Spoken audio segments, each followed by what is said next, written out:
Et mes chers, me voici de retour pour la deuxième vidéo consacrée à l'anacarte encore. Pourquoi la deuxième? Comme je l'ai expliqué précédemment, mais il vaut mieux recommencer. Je sais que on ne peut pas tout comprendre, c'est le moment d'en parler. Quand vous regardez ces vidéos qui sont assez abstraite, assez mathématique, assez complexe, il faut quand même faire rentrer 29 anacates dans 64 hexagrammes, eh bien il est possible que toutes les dimensions ne vous soient pas possibles à atteindre. C'est pas grave, parce que l'important c'est vraiment pour moi de vous donner l'énergie du potentiel de cet archétype, de quoi nous parle l'archétype au moment où nous allons essayer de découvrir en le croisant avec le Yiking, quelle est sa dimension d'énergie yang, comment il peut nous faire agir, et quelle est sa dimension d'énergie yin, et dans quel domaine de réalisation. Voilà pourquoi existe cet arbre. Alors, je vous renvoie évidemment à la vidéo précédente où je vous ai présenté encore, associé ici dans l'axe d'individuation horizontale, il y a les trois frères, les trois sœurs, la mère et le père. Et la mère et le père se sont dédoublés en deux arbres parce que la mère est associée à l'arbre de se reposer, le septième arbre du jardin de la connaissance, mais le père, lui, qui est au-delà de toute forme, de tout arbre, il est représenté ou il représente la synthèse. Alors quand nous sommes dans les lignes, il va représenter à chaque fois la synthèse de chaque ligne. Nous avons déjà vu l'Humil, Leiter et Voyat dans ces trois lignes-là, et là nous sommes en train de rencontrer encore dans la première ligne qui correspond, je vous le rappelle, dans les tirages à la ligne de situation actuelle, d'état, état des lieux, eh bien, vous voyez ici, il est extrêmement yang dans ses traits. Nous avons ici le 1 qui est le premier hexagramme du Yiking et qui va nous parler de deux fois Chen, le créateur, le ciel, le Père, tout yang, celui qui dirige, celui qui est à l'origine de la création du monde. Eh bien, c'est le premier hexagramme ici et associé à la dimension yin de yang de encore dans la synthèse. Et puis, si nous prenons sa dimension yin à cette synthèse, eh bien, réapparaît timidement ici la Terre qui va nous parler, vous voyez, dans le premier axe avec le 11, il y avait le Père en bas, la Terre en haut, et bien ici, il y a la Terre en bas, le Père en haut. Et nous allons tout de suite essayer de décoder ces deux hexagrammes, le 1 et le 12 associés au Père, donc dans l'individuation, et évidemment dans la ligne relationnelle, à la relation entre le Père et la Mère. Nous sommes ici à l'origine du monde, à l'origine des choses d'une certaine manière. Nous sommes en train de rencontrer la naissance de tout ce sens, la naissance de notre potentiel. Alors je vous l'ai dit et je vous l'ai montré, ici quand j'ai créé le jeu, il était là encore, il était aussi dans l'arbre de se reposer, donc avec sa dimension dédoublée, mais en atout. Je devais déjà regarder à l'époque comment mes limites, c'est-à-dire ce qui me montrait ce que je ne pouvais pas, à quel point ça me montrait où est-ce que je devais vous diriger mon énergie et vers mon pouvoir, vers ce que je peux. Alors nous avons vu dans la première vidéo cette nécessité d'accepter, d'être totalement réceptif pour que nos forces énergétiques se nourrissent et réapparaissent. Ici, alors où est-ce que je l'ai mis encore? Je suis en train de me rendre compte que j'ai pas, la voilà. Non, ça c'est la première. Excusez-moi. Ici, nous allons évidemment regarder encore. La voilà. Vous savez que je fais un petit aparté, mais ça vous fait respirer, que nous sommes dans notre chemin de vie actuel. Alors, oui, il est là. 2024. Cette année, j'ai tiré toutes les cartes au fur et à mesure des semaines et elles duraient à peu près 15 jours, sauf certaines. Astor une semaine, mais il n'y en a pas eu beaucoup pour évidemment rentrer ces 29 anacates dans une année. Eh bien, vous voyez, avant de m'en aller pour l'île de la Réunion, nous sommes à la veille de la résolution sublimation. Ça veut dire que toutes les cartes que je vous présente, 1, 2, 3, 4, 5, 6, 7, les 7 dernières, plus la 8e qui fera le saut quantique de la conscience, appartiennent à la ligne de résolution.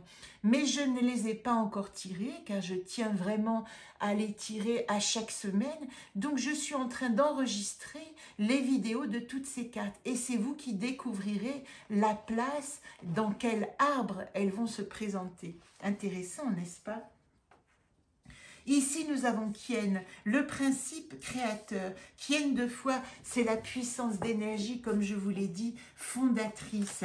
Nous sommes dans le potentiel du jardin entier où Kien, le ciel, et Quen, la terre, sont réunis. La réalisation de soi, l'énergie en mouvement, le potentiel du couple initial. Ici, l'image et le mouvement des cieux révèlent le pouvoir transcendant. C'est d'une certaine manière, nous avons la prise de conscience de notre immense pouvoir de vie et d'activité. Ce qui est grand, pénétrant, avantageux, juste et ferme, c'est l'origine du monde, c'est le Big Bang. Il n'y a ni faiblesse ni complaisance. Vous voyez tous les traits. Évidemment qu'il va y avoir une poussée vers le haut et qu'un trait yin va apparaître certainement, mais pas tout de suite. Il y a d'abord cette force initiale de création au tout début de la création du monde, au tout début de la conception. Et on nous dit que Tien, cet hexagramme nous mène à la suprême réussite. La persévérance apporte des résultats favorables à celui qui est ferme et inflexible. Oui, parce qu'il y a une nécessité ici de comprendre à quel point notre potentiel est immense. Nous sommes en train de voir, pas forcément de pouvoir agir, mais je vous rappelle que nous sommes dans la ligne de situation actuelle, nous avons posé tous nos potentiels, et ici il nous dit en synthèse, est-ce que tu as bien vu tout le potentiel dont tu es capable? Et les plus hautes possibilités de réalisation, nous dit Kien, s'offrent à celui qui chemine avec persévérance, avec toute la possibilité d'activer son énergie et de se mettre au service de ce qui va se créer, de ce qui va advenir. C'est la porte dans le Human Design de l'expression de soi. La porte de l'expression de soi, elle est reliée au centre G, c'est encore le centre générateur, le générateur de l'énergie. Comment pourrait-il en être autrement? Et ce 1, vous voyez, il est relié ici au 8.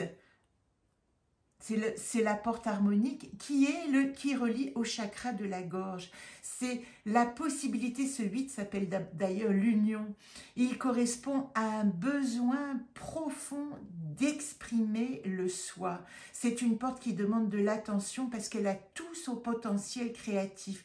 Vous voyez que ce n'est pas par hasard que nous sommes reliés avec Encore, qui pourrait dire « Oh, je ne peux pas ». Non, Encore ne dit pas « je ne peux pas ». Elle dit ce que je ne peux pas me montre aussi ce que je peux.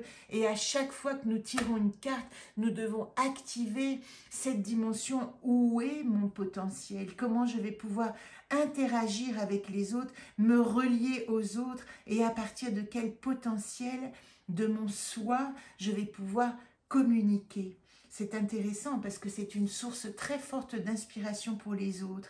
Quand nous sommes dans ce « je ne peux pas », nous avons aussi la possibilité d'inspiration réciproque, de voir, d'observer et de comprendre. Alors, où est-ce que je peux, une fois que j'ai compris où je ne peux pas?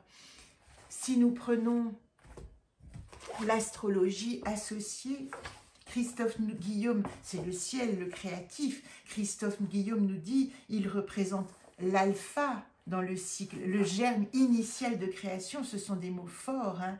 Nous avons l'animus, nous avions l'anima du côté de Encore dans l'arbre de se reposer, et bien dans l'arbre de synthèse, voilà le couple initial, anima, et ici animus, Saturne, le soleil, Mars, le feu, les maisons 1 initiales évidemment, 5, la créativité va pouvoir trouver son germe pour exploser.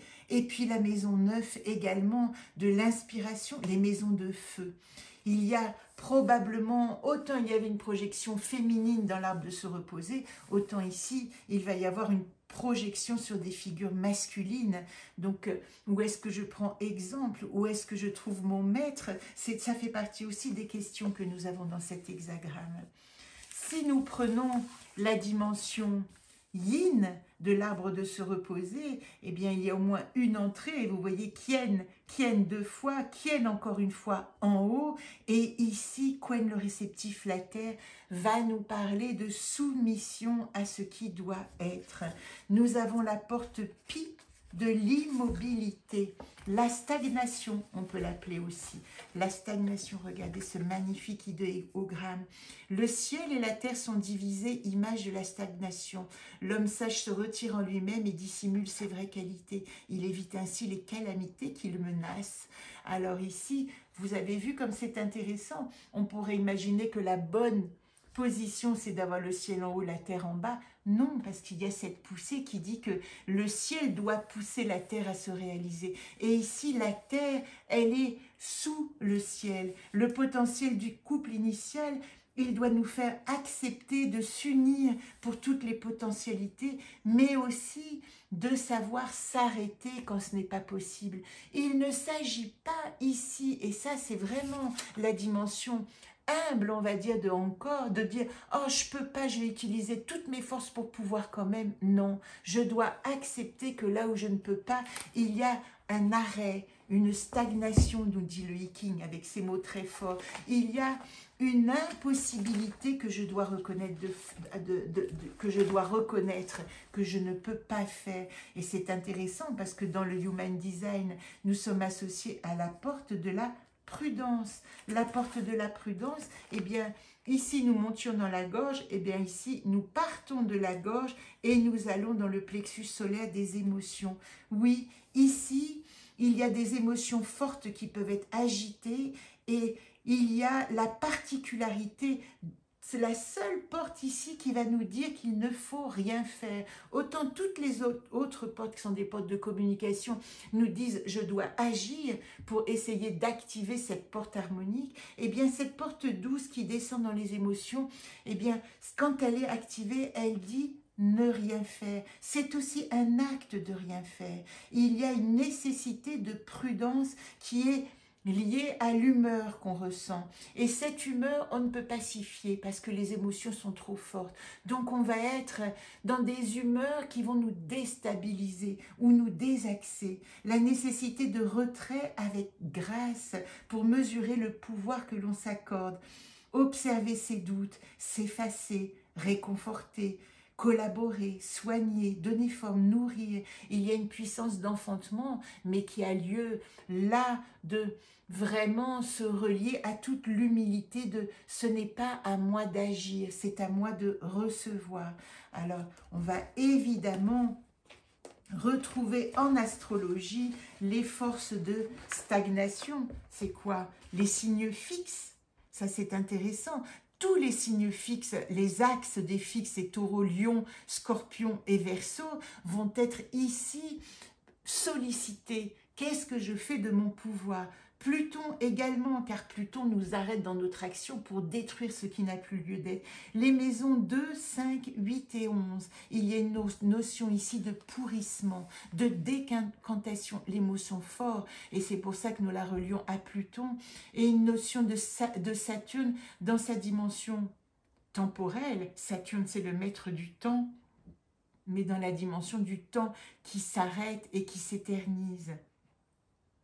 Voilà ce que nous pouvons dire principalement, parce qu'il y a tellement de choses à dire et nous y reviendrons quand nous réactiverons cette rencontre avec le Hiking et les hexagrammes, mais vous avez déjà la rencontre dans l'arbre de ce synthèse, cette synthèse non de se reposer, de cette synthèse d'encore qui nous dit dans ce monde quantique, j'entretiens le vaste espace de l'inattendu. Le monde quantique, c'est relié évidemment au champ des possibles. Et c'est ça que nous devons simplement regarder, observer et puis attendre qu'il y ait cette réactivation du potentiel et des possibles.